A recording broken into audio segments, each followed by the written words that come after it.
We're new here in Boston. We've been here a year and a half. Before that, we lived in California. But before that, we lived in Israel. Noam was born in Israel. And we lived for many, many years in Israel. I was a doctor in Israel. And many of the things that we saw happen here in this bombing, I had seen before. Unfortunately, more than once in Israel. I don't think that any of us ever really believed that we would see what happened here in Boston happen in Boston. It always felt like it was going to be somewhere else. But we realized it doesn't have to be somewhere else. It could be right here at home. And so for many of us, was there anybody that was here, or was everybody on the Israel trip then? You were here, yeah. Teachers. Were all of the kids on the Israel trip? So none of you were here. But whether you were here or not here, I think for many of us, the world really changed by having this happen here at home. I know that's true for me, and I know that's true for many of the people that worked at the hospital and all of the hospitals around town. It's certainly true for the people who got injured and for all of their families. So what happened? Well, April 15th at 2:51 p.m., the first explosion went off. And as I'm sure you all know, that first explosion went off in a very crowded area. Went off at the finish line of the Boston Marathon. There are very few events during the year that would have been that packed with people. There were other things that were rather unique about it happening during the marathon, but we'll come back to that later. So that first explosion went off at 2:51 p.m. And then, less than a minute later, another explosion went off.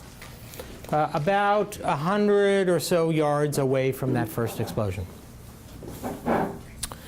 So, in some ways, we were lucky that it happened where it happened. Why would I call something like that lucky? What was lucky about the fact that it happened where it happened?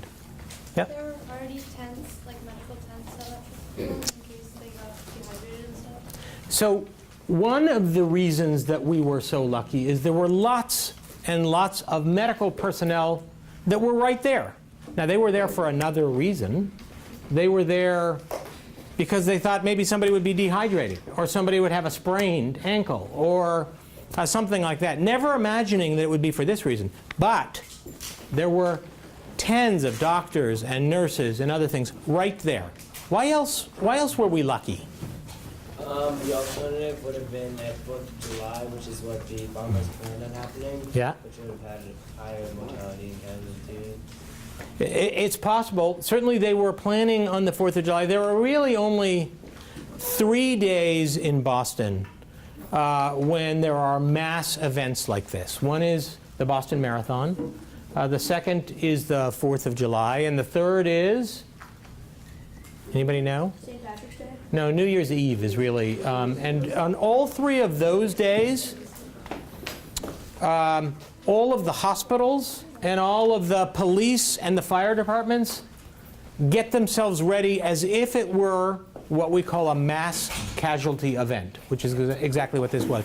Not knowing whether it will be or won't, but those are the 3 days of the year. And it's possible on the 4th of July that it would have been even worse. But there are other reasons that we were a little bit lucky this time. It's near a lot of hospitals. That's a great point. That's exactly right.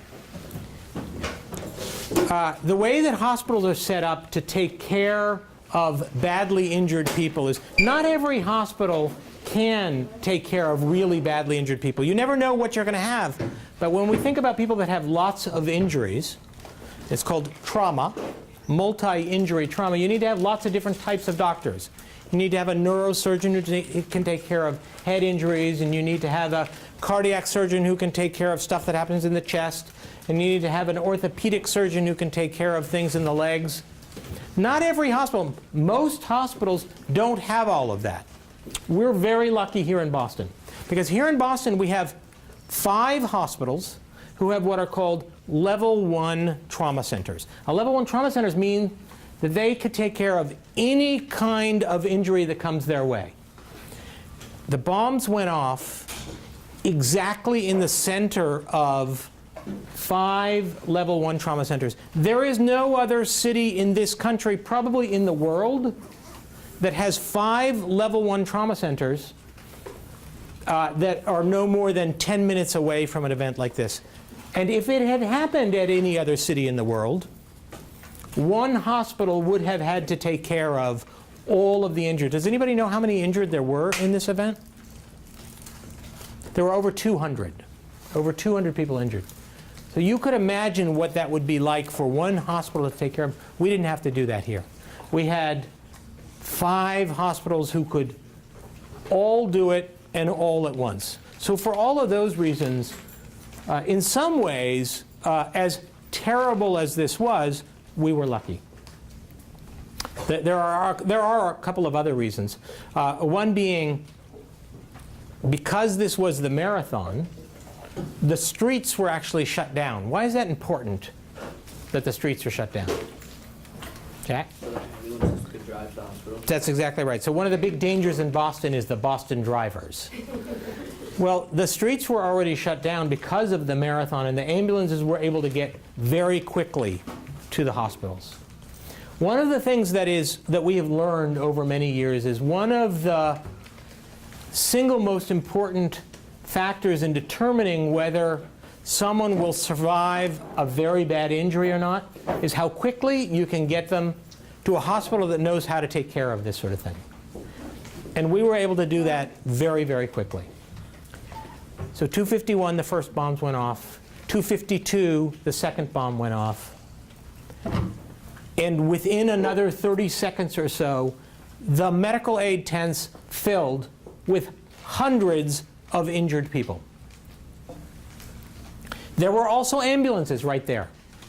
Within another 90 seconds or so, all of the hospitals that needed to know about this knew about this. We were all notified almost immediately. So there's a very clear system for the way this works. When something like this happens, what's called a mass casualty event, people know exactly who to call, how to call. There are phone trees set up, and we're all ready to deal with it. So within no more than 2 or 3 minutes of that initial bombing going off, we all knew that something bad had happened and that we needed to be ready for it.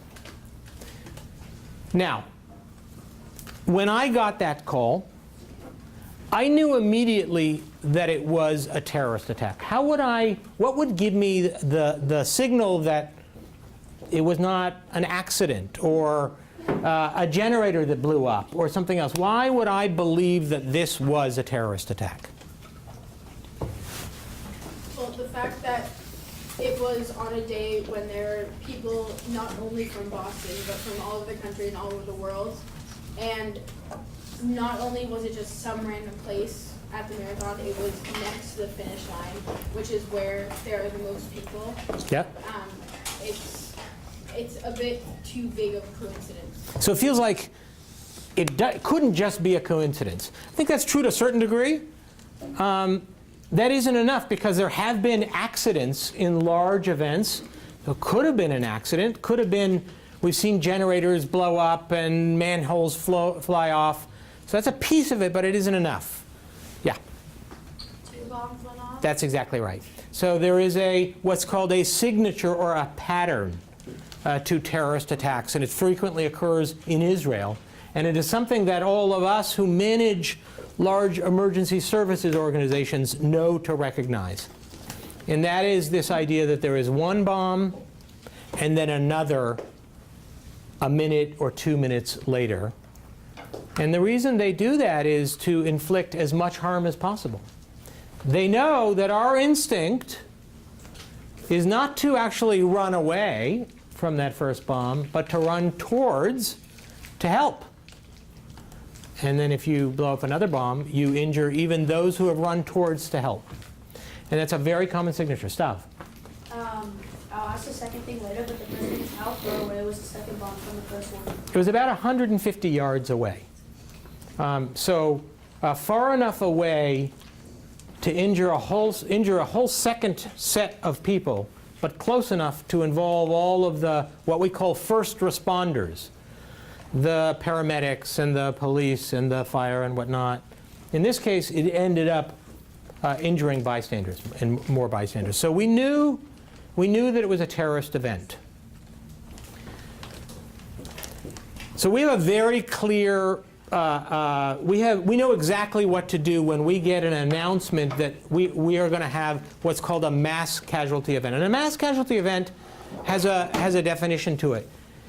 It isn't when a certain number of people are injured, that means it's a mass casualty event. It's any event where there are more injured than we can reasonably take care of with the staff that we have. So if you're in a small emergency department and you have 1 doctor and 2 nurses, a mass casualty event might be 3 injuries. For a city, though, certainly 200 injuries is a mass casualty event. So we knew that it was a mass casualty event, and we knew what to do. So what does one do? If you run a hospital, what's the first thing that you need to do when you get that announcement? What do you need to do? What are the things you need to think about? Any ideas? Yep? Get all the doctors to come to it.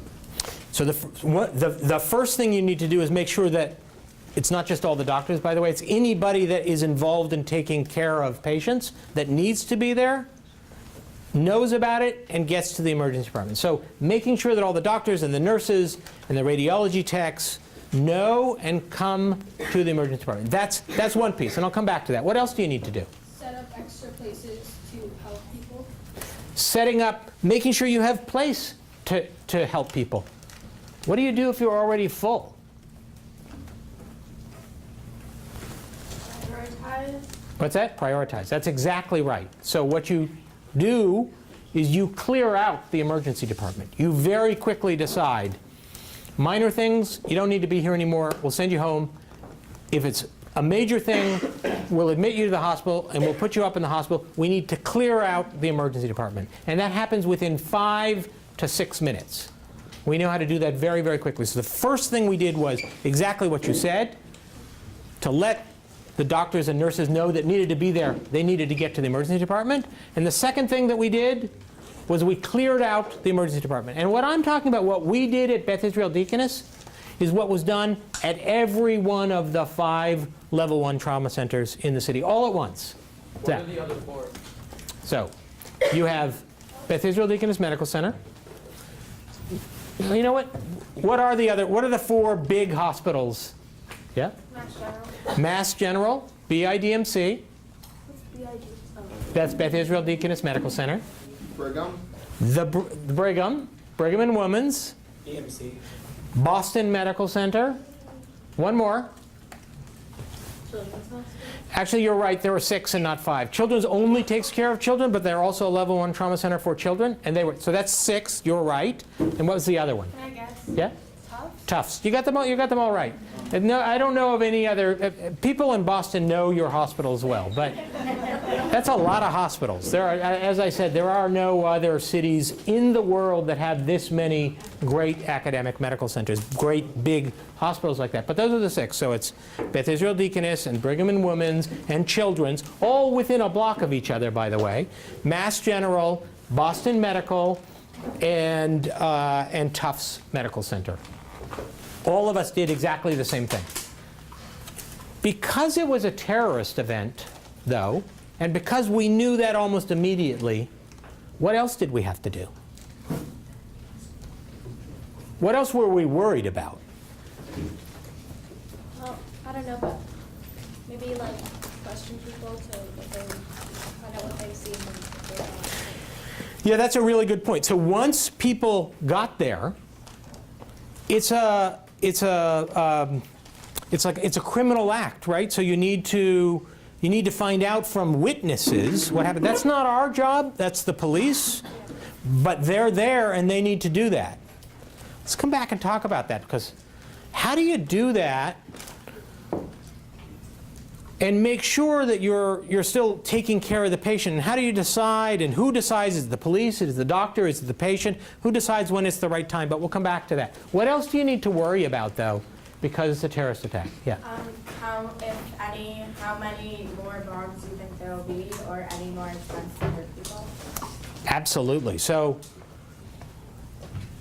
anytime something like this happens, you're always worried that there will be another one. And as you are clearing out the emergency department, and as you're getting ready, you want to know how many victims you will receive in your emergency department at your hospital. But you also need to start to think about planning. Are there going to be more? One of the things that always happens in an event like this, and that's true in Israel and it's true here in Israel, is that rumors fly. So I can tell you that within 10 minutes of the bombs going off, we had three more announcements coming into us that there was 3 more suspected bombs. There were not. That was not true. But every time somebody saw something, they thought that it was another bomb, and so we all thought there were going to be more. So you need to figure out how many you're going to get, and you need to be worried about it. What else do you need to be worried about, though? The criminals? The criminals, yes. So you need to be worried about safety of the hospital. Why would a hospital be a target? Just there's a lot of people there. One is there are a lot of people. They're easy victims. Easy bombs. Yeah. Because if the bomber got hurt, you could have fake got hurt and then threw a bomb on him. So that's exactly right. We did not know who the bombers were at that point. If all of you remember, it was only a number of days later that we found out who the bombers were. When somebody comes in, first of all, we don't know whether that person is a victim or a bomber, and they could be both. We also didn't know if perhaps one of the bombers was injured, left the scene, but would seek medical attention. And we didn't know if they would be coming in with bombs themselves. So an additional thing we needed to do was to tightly lock down security. So within 5 minutes of getting that announcement, we not only had called in all of the doctors we needed and all of the nurses we needed, and not only had started to clear out the emergency room, which was done very, very quickly, but we had locked down very tightly all of the entrances to the hospitals, and had started to search everybody coming in. And that includes, by the way, as ambulances started to come in, our security, because the police were still busy at the bombing site, our security took over, closed down the entrances, and searched the ambulances, searched under, and searched the victims themselves as they came in. And what were they looking for when they were searching the victims? Right. Unfortunately, and that is not what happened in this case, but unfortunately, frequently in Israel and elsewhere, these terrorist attacks and these terrorist bombings occur with suicide bombers. In other words, they wear explosives themselves, and they wait to blow those up until they get somewhere where it'll have a maximum effect.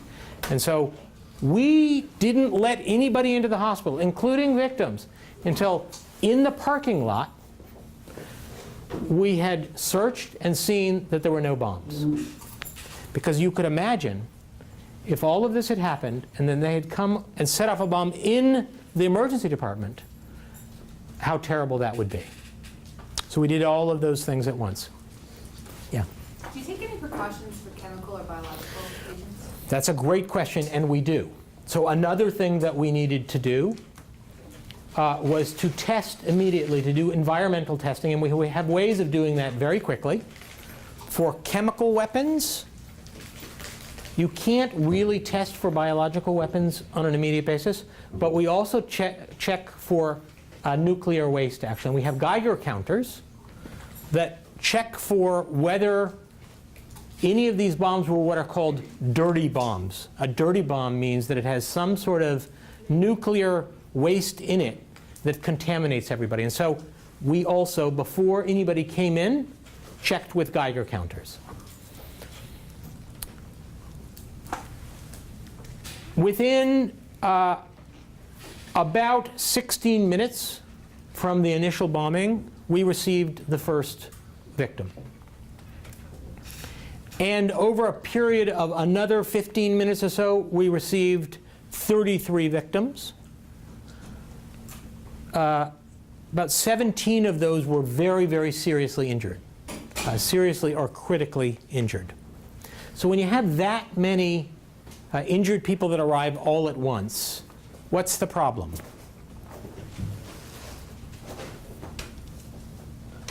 Why is that any different than any other day? It was an emergency department. They can't all get treatment at the same time. It's hard. You got a lot of people, more potentially than you have enough medical staff for. And someone had said earlier, and you need to prioritize. And that's right. So when you think about prioritizing, it's not something we usually think about when we take care of patients. When we take care of patients, normally, you take care of every patient with as much as is needed. But if you have more patients than you can possibly take care of, you need to make decisions about who you take care of first and who you don't. Scott? What was the most common injury? What do you think the most common injury was? Severe burns? Not in this case. Severe burns you would see if explosions had gone off perhaps in an enclosed space. So, yeah, shrapnel. Shrapnel, that's true. Those were the most common injuries. And shrapnel to where? What was the most common place? The legs. The legs. So what does that tell us, if we were the police, about, what does that tell us about the bomb itself? Where it was placed. What's that? Where it was placed. Tells you where it was placed. So where was it placed? On the ground. It was placed on the ground. That's a really important point. So we knew almost immediately it was placed on the ground. We are very thankful that it was placed on the ground. If it had been placed on a trash can, for instance, a little higher, the injuries would not have been, for the most part, to the legs, which was terrible, and many people lost their legs because of it. But the injuries would not have been to the legs. It would have been to the chest or to the head. And as terrible as the injuries were to the legs, it would have been much, much worse if it had been to the chest or the head. So it was not there. What else, knowing that it was shrapnel injuries, what else did we know about that explosion? Anybody? What kind of bomb it was? Yeah, so what do you mean by that? Like how it was like used. Like, I don't know. That's exactly right. So the terrorists had built a bomb to have the worst possible effect. So they filled it with metal objects, small metal objects, nails and bolts and ball bearings that, when blown out, cause really bad shrapnel injuries that you wouldn't get if you just had an explosive. So we knew all of that almost immediately.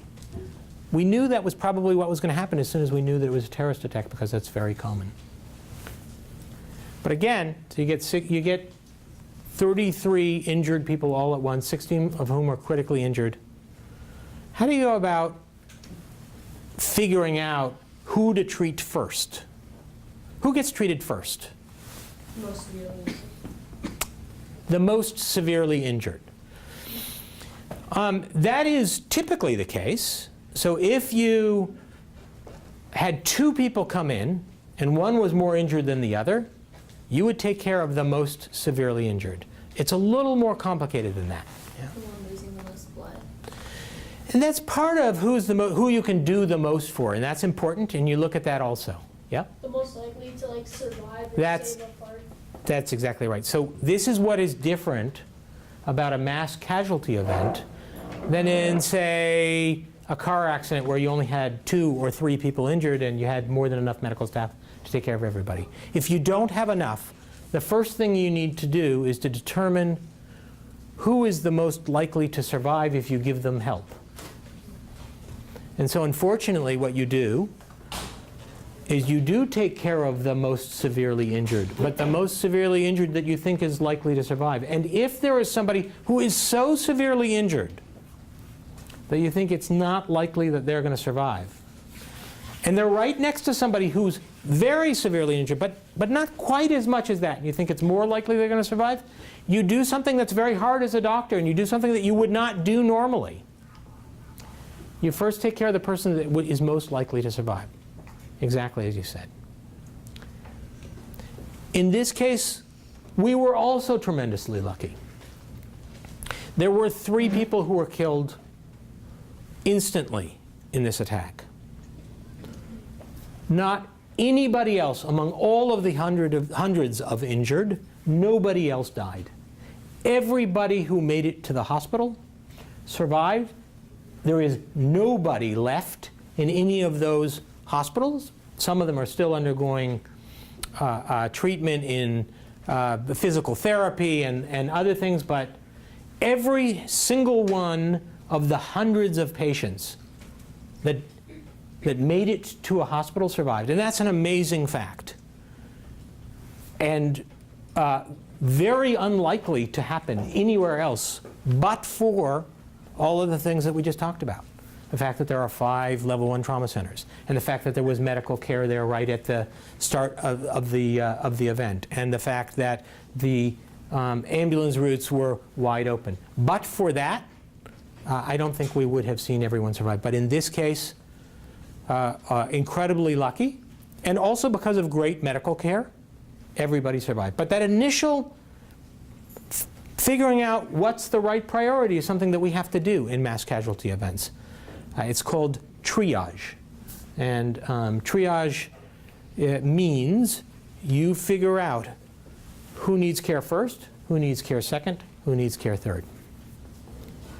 So we did all of that, took care of all of those patients. And remember, April 15th, you guys were all on a bus on the way to the airport. That was a holiday here. So what happens in a holiday in a hospital? Yeah? There's less people. That's right. Yeah, you got less people. Now, we don't shut down. We don't shut down in a hospital. We always are open, 24 hours a day, 7 days a week. But there are less people. So we had to call people in. The incredible thing was, and this is true for every hospital in Boston, we have a system for calling people, and one calling another, and another calling another, and getting people in over a period of hours. Before we even managed to make all the phone calls, we were flooded with our staff. Everybody came in. As soon as they saw that a bombing had occurred, got in their cars and got to the hospital. We had more doctors, more surgeons, more nurses, more x-ray technicians than we would have had on the list and called in, because everybody knew they needed to be there. Did you have doctors from other doctors' offices that just came to help? We had doctors call to ask if they could, but we're not allowed to do that actually, and we didn't need that. You know, you need to know where things are. You need to know how the hospital works. You can't, even if you're a really good doctor, you can't just walk into an emergency department and start taking care of people. So we did have doctors from other hospitals outside of Boston and from doctors out call to say, could they come in and help? We even had from our own hospital doctors who don't take care of trauma, people like cardiologists who take care of heart attacks, come down to the emergency department and say, what can I do to help? And they don't really know how to take care of trauma. They said, I'll do anything. I'll move the bed. I'll whatever is needed. So we had more than enough people. Everybody just came together in a really amazing way, and that was true throughout the city. So very quickly, within an hour of those initial patients coming, we figured out who needs to go to the operating room immediately, who doesn't. And actually within an hour to 90 minutes, the emergency room was empty again. Patients were either in the operating room, those that needed surgery or they were in hospital beds. A small number were sent home, not that many though. So what happens is, by that night, all of the patients are then spread throughout the hospital and in their beds, in the intensive care unit, wherever they need to be. And then the doctors that are in charge of care for the trauma patients start doing what are called rounds and go from patient to patient to patient, make sure they have everything they need, make sure that they're getting all the care they need. And one of the stories that stands out for me is a story about a young trauma surgeon who I had not met before. But he had been there since early that morning. He was on call. That was his job. It was a holiday, but you have to have a trauma surgeon in the hospital, and he'd been working since early that morning. And when I got there about 45 minutes after the bombings. When I got there, I saw him right there in the middle of all of that chaos in the emergency department, and he was doing the priority, figuring out who needs which treatment, and then helping to coordinate that treatment. And then he went into the operating room, and he was involved in a number of operations. And then late that night, around 11 o'clock that night, he was rounding on all of the patients to make sure they had everything they needed. Went from patient to patient. He stopped at one of the patients. A woman who was injured, but not so badly injured that she needed to be in the intensive care unit. She had injuries enough to be in the hospital, but not more than that. And he asked her, is she okay? Does she have everything she needs? Is something bothering her? And she said she was fine. She was okay, except for up here, right? So what did she mean by up here? That? Trauma they gave her. What's that? The trauma she went through. The trauma she went through, that's right. As doctors, we're trained to take care of a wound if it bleeds, a broken bone if it's broken. But she said up here is still bothering her. And so this doctor, who's a surgeon, what he does is he fixes things when they're broken. He stopped and he thought about it for a moment and wondered whether, in fact, we were doing everything that we could do for all of the patients. And we were doing everything that could be done physically for all the patients. But he thought maybe we weren't doing everything possible we could do. And so he very quickly, at 11 o'clock that night, gathered together a team of people who then continued rounding. Who did he put on that team? Who do you need? We call it a multidisciplinary team, meaning people with lots of different skills. Who do you put on that team? You have a trauma surgeon there. What else do you need? Well, if you're going for the psychological thing, you need a psychologist. So he added a psychologist, and we don't typically do that. He added one at 11 o'clock at night. He added a psychologist. He added other kinds of doctors, too. So he was a trauma surgeon, but he realized, well, maybe we need an orthopedic doctor. They're broken bones. So he added a nurse. What else did he add? Clergy? What? Clergy? That's exactly right. He added a chaplain from spiritual care, which had never occurred to us to do before, and is not something that's typically done. But he did that right then, and they continued in that multidisciplinary team, in that team of all the different people, different kinds of doctors and nurses and a psychologist and somebody from spiritual care to round on those patients. And that team continues to see those patients as they come back to clinic for follow-up. Because we realized it doesn't end that first day. It doesn't end when they're sent home. And when they come back to get their bandages changed, there are other issues that need to be dealt with. So that's a story that stands out for me. What else did I need to be worried about? Did I need to be concerned about as somebody who runs a hospital? Who else did I need to be worried about? kind of things on a legal standpoint? Luckily, I have lots of lawyers that work for the hospital. So we had that covered. The state of your doctors? Yeah. Well, the state of all of the staff. Remember, doctors and nurses, we see injury every single day. And you might say, well, that's our job. But you know, they're human beings too. And they're not used to this much all at once with all that's involved. And so, we needed to think about how would this affect our own staff, who not only were affected by the event itself, but needed to be strong. Needed to be strong for the patients.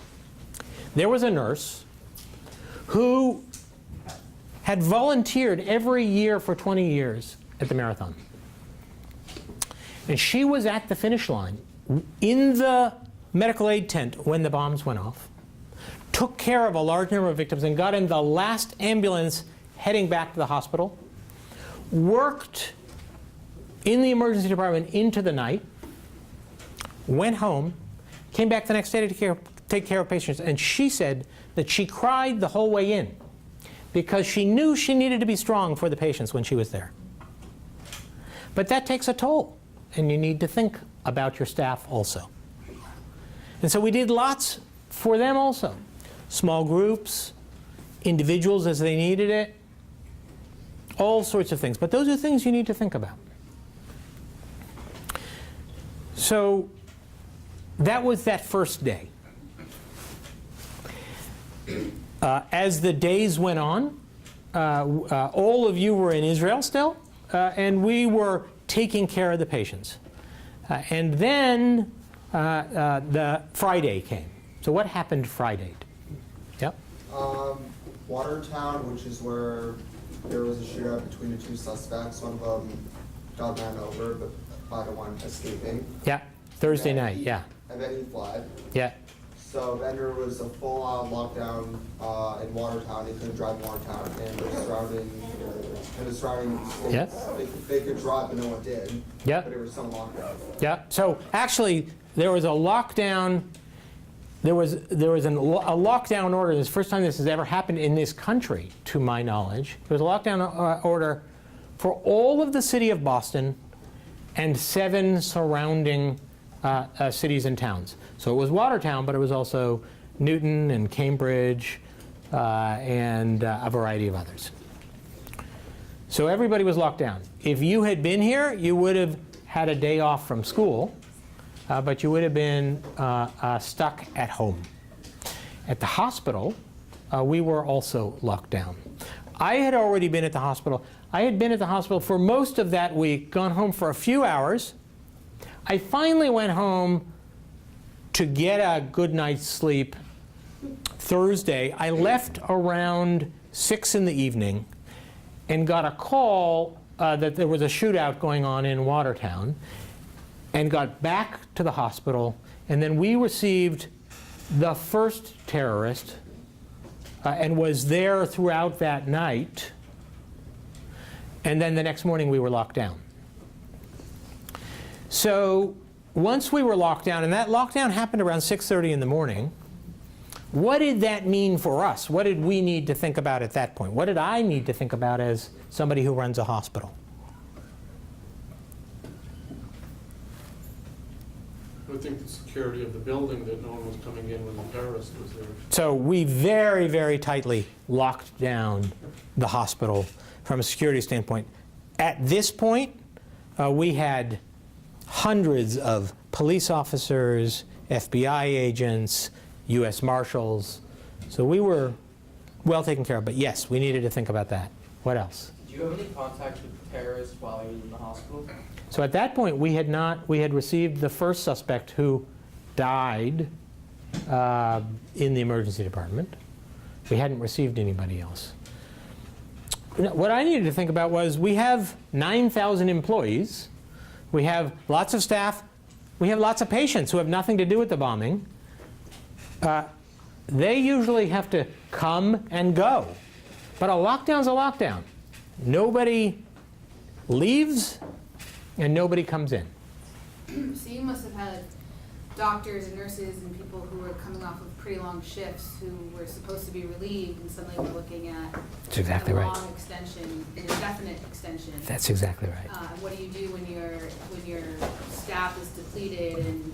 And I was also thinking, did you have any, I don't know if this would be something that you would coordinate, but EMTs who are already out, or coming back to the hospital when the Yeah. lockdown went into effect? So we had all of those things. So first of all, you have doctors and nurses who have been there all night, typically would go home, can't. The next shift of doctors and nurses can't come in. And then you have a small number of critical people who are not there and you need there. An example would be a cardiac surgeon, a heart surgeon. You don't always have one there, but you really need one there during the day. We didn't have, at that moment in time, a cardiac surgeon in, and there was a lockdown. So we needed to do a couple of different things. We had a command center open, and we worked with people to stagger the shifts to make sure that people got a little bit of rest and came back. Within the hospital, we had to set up cots for people to sleep, set up food for people. There were all kinds of other issues. We didn't know how long it was going to be. We had staff who take medicine themselves and said, well, you know, normally I'd go home, I don't have my medicine with me. Now, luckily we're a hospital, it's not a supermarket. We can find medicine. We had somebody say, I wear a hearing aid and my battery's about to run out. All sorts of things that you wouldn't think of. What you didn't hear was any complaining. What you didn't hear was people saying, this isn't my job. You didn't hear any of that. People just wanted to know how they could do more. And for the small number of people that needed to get in, we sent out police escorts. And so we had a cardiac surgeon brought in a police car. Now, Beth Israel Deaconess is actually split over 2 different buildings a block apart. For the most part, we're locked down and you don't move between buildings. I needed to move between buildings and a few other people, and so I moved with police escort between the 2 buildings. But it makes it difficult to move. So we were locked down. We were locked down for a fairly long time, until about 6:30 that night. Yep. What happens if someone gets hurt at their house and they need to come to the emergency? Call an ambulance, and an ambulance will come and pick you up and bring you. You know what else, though, is normally we send people home who have been in the hospital and don't have to be there any longer. We couldn't send anybody home. Nobody could come and pick them up. So anybody that was due to be released that day didn't get released. So I went home. The lockdown got released at around 6:30 that night. And that's when we were able to get new staff in, and that's when I went home. Until about 2 hours later. So I had just gotten home and was just about to take a shower when I got another phone call that the second terrorist was found in Watertown and was going to be brought to our hospital. And so I turned around and got in the car and got back. I can tell you that I got back very quickly. Some of you know where we live. We live in Newton. I got there within 7 minutes of getting that call. So, Yeah. I mean, we can't leave you right this minute. Yeah. So we're going to take a few more minutes with the students. They're supposed to be going to their next class, All but right. maybe 5 or 5 7 minutes, yeah. minutes more. Okay. And then we'll go to All our right. classes. Thank you. And I got there actually before the ambulance with the second terrorist. Within a minute or so after I got there, the ambulance with the second terrorist got there. And we had to take care of him. And what was interesting was it was the same staff, the same group of doctors and nurses in the emergency department who only 4 or 5 days before had taken care of all those other victims who then took care of the terrorist. So what would you do if a terrorist was brought in to take care of? What would you do if you were a doctor? Keep them completely separate from the victims. That's certainly true, and we did that. What kind of care would you give them? The same that you would any other person. That's exactly right. We don't differentiate between different people that come in. Anybody that's injured, we take care of. We don't ask why they did what they did, how they did what they did. We take care of them. And we take care of them in exactly the same way that we would take care of anybody else. And I saw those same doctors and nurses in the emergency department take care of the terrorist in exactly the same way. That same staff took care of all of the victims. Now that's not to say that they're not human beings also. And so inside they have lots of different feelings about that, but you put that aside. When somebody comes in and needs treatment, you put all of that aside and you take care of them. And so we did. And you're right, we then had him in a completely different area than not near any of the victims or their families until he didn't need our care anymore. We knew that we have a justice system in this country, and we knew that there were people that were going to take care of that, and that wasn't our job to figure out who did what and why and what should happen to that person. We had trust that we would do our job and they would do theirs. And so a week went by and he too was released from the hospital. And we have more or less returned to doing what we do every day, which is to take care of all of the patients that come to the hospital. And you know, the thing that I am struck by, it's really very extraordinary, I think, what all of the doctors and the nurses and others did in town for all of these patients. But I'm struck by something else, is that it doesn't matter whether you come in having been in a car accident or having had a heart attack, being a terrorist or a terrorist victim. We do those things every day. And so what has become in some ways ordinary for us is really very extraordinary, if you think about it. The day-to-day work of what goes on in any hospital around the world is not so ordinary. I think we learned and remembered that anew out of all of this. So we took a little more time than I thought we were going to, but really enjoyed talking with you. Thank you.